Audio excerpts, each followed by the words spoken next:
Mənim bu qış bu gələn vaxtlarda hər il Bəli.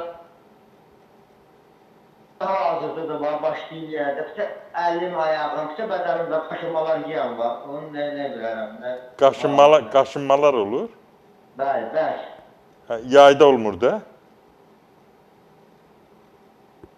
Yayda Bəli, olmur. bəli, qaşınmalar olur. Deyirəm, yayda keçirmi? Hava isinəndə keçirmi o qaşınmalar? Hava isinəndə keçir. Hə, çox sağ ol sualına görə İbrahim bəy, cavab verim. Əgər qış soyuq gələndə qaşınmalar başlayırsa, başqa heç bir səbəb yoxdursa, ona deyirlər ki, neyrodermit. Yəni, dərinin soyuğa qarşı həssaslığı, allergiyası.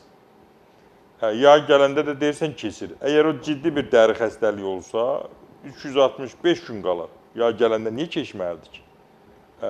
Tutaq ki, Allah eləməmiş orada dəmirov var, qotur var və yaxud da ki, nə varsa, o keçməz.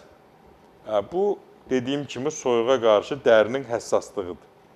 Onu nə etmək lazımdır?